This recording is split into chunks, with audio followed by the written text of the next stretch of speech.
دوستو یاد رکھنا، تگڑا اور مضبوط جوان پتہ کون ہوتا ہے؟ جس کی نظریں پوری طرح اس کے کنٹرول میں ہوں۔ یہ علامت جوانی ہے۔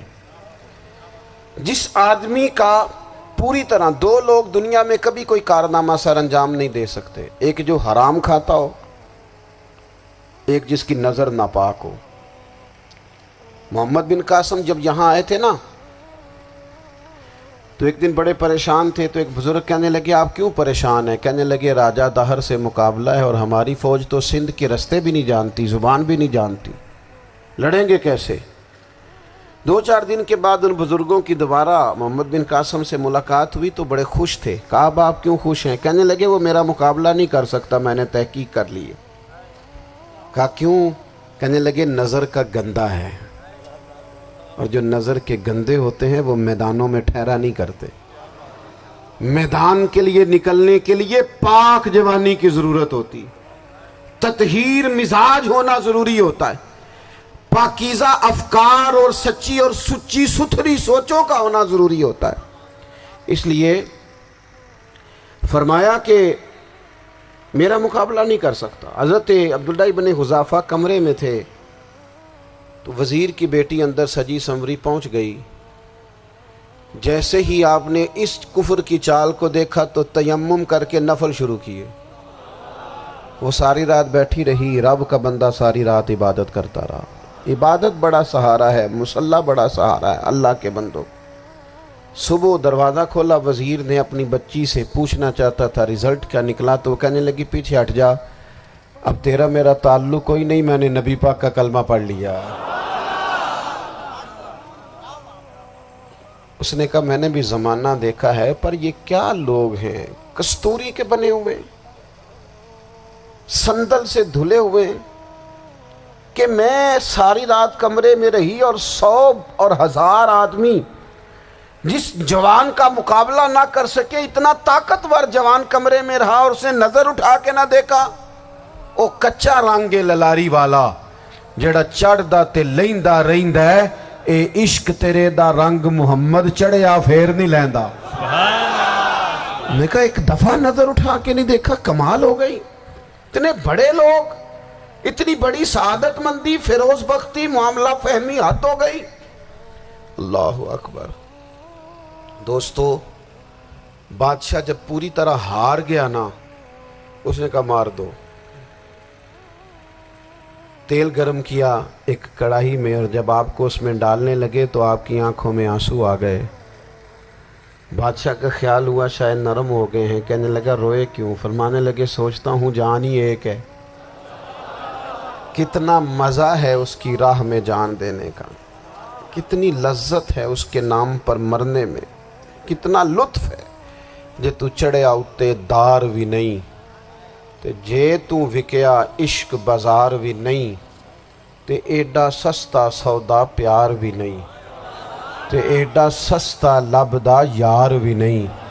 کئی جنگل گانے پیندے نہیں، کئی دوزخ لنگنے پیندے نہیں، جے وہ اس ملوں بھی مل جاوے، ایدوں سستا ہور بپار بھی نہیں۔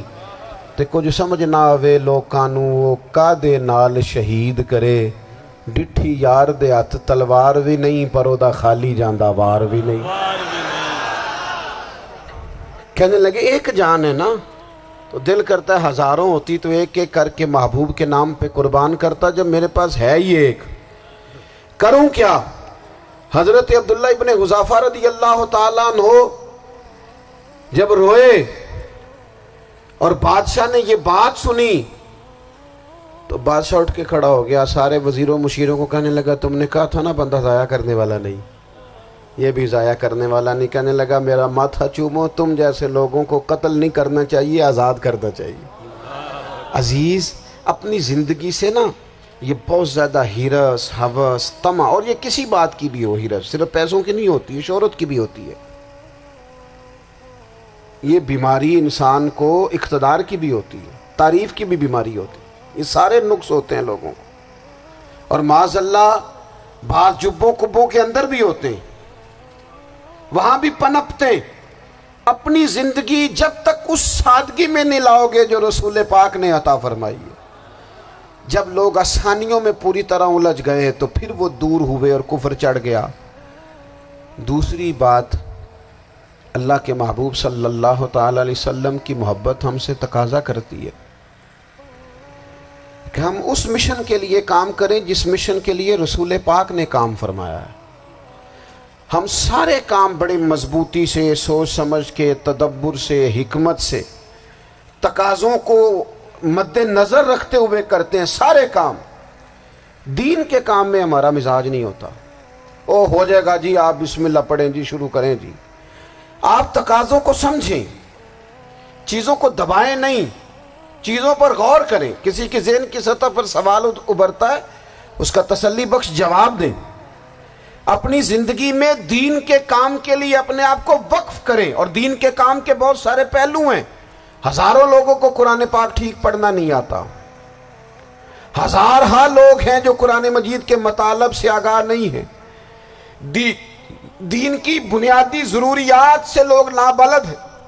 میں آپ کو کس طرح یہ بات سمجھاؤں کہ ہزاروں کی تعداد میں طلاقیں اس لیے ہوتی ہیں کہ مردوں کو طلاق کے مسئلے نہیں آتے، انہیں پتہ نہیں ہے کہ مجھے حقوق زوجین کے معاملے میں کیسے چلنا۔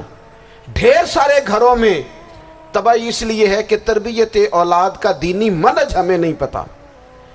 اپنا حصہ ملائیں دین کے کام میں۔ ایک آدمی کو اگر تو نمازی کرنے میں کامیاب ہو گیا، تیری زندگی بدل گئی۔ وہ دین بیزار لوگ جو ہمارے بیچ بیٹھ کے ہماری نوجوان نسل کو پگڑی اور داڑھی کا نام لے کے بنیادی طور پر دین سے دور کرتے، ایسے نوجوانوں کو دین کا پیغام محبت دے کر دین کے قریب کرنا ہماری ڈیوٹیوں کا حصہ ہے۔ ہمیں ذمہ داری کا احساس کرنا پڑے گا، ہمیں یہ خاص قدم اٹھانا پڑے گا، توجہ دینی پڑے گی۔ مساجد، مدارس، میں آپ سے عرض کروں، اتنی ڈٹ کے مخالفت ہوتی ہے نا مدرسوں کی، اتنی ڈٹ کے۔ میں ادارہ چلاتا ہوں، اس کے چلانے میں جو مشکلات ہیں وہ تو ہم بتا نہیں سکتے آپ کو، اس لیے کہ میری قوم، میرا اس قوم سے تعلق ہے جو نعت خواں امیر کرنا چاہتی ہے، مدرسے نہیں۔ ہاں، نقیب خطیب پیدا کرنا چاہتی ہے، شعر و شاعری کی زندگی کو پروان چڑھانا چاہتی ہے۔ فقط ہمارا ان لوگوں سے تعلق ہے جو لاکھوں کروڑوں روپیہ محافل پہ لگائیں گے، اور قاری صاحب بیچارے اگر مسجد کا کوئی ہونے والا کام کسی وقت بتا دیں گے تو وہ بڑی مشکل آ جائے گی ان کے لیے۔ یہ کیسے ہو سکتا ہے، آپ نے یہ ڈیوٹی بتا دی۔ مدارس، اور جتنا اہم رول دین کو پھیلانے میں مدارس اسلامیہ کا ہے، اتنی زبردست، لوگوں کا خیال ہوتا ہے میری طرح کے لوگ شاید کام کرتے ہیں، ڈیوٹی کرتے ہیں۔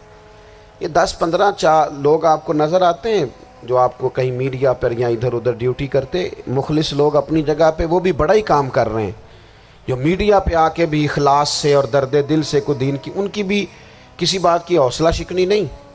لیکن ہزارہا اساتذہ جو مدارس میں بیٹھ کے پڑھاتے ہیں، جنہوں نے وہ سارے لوگ تیار، آپ سمجھ نہیں سکتے کتنا بڑا کام۔ حفظ کا استاد جو ہوتا ہے نا، اس کی ڈیوٹی 24 گھنٹے ہوتی ہے، فجر سے پہلے، اور اس نے بچوں کو اٹھانا۔ تنخواہ تو ہم انہیں دینا نہیں نہ چاہتے جی، تنخواہ نہیں دے دی انہوں نے، ہمیں مولوی امیر نہ ہو جانا۔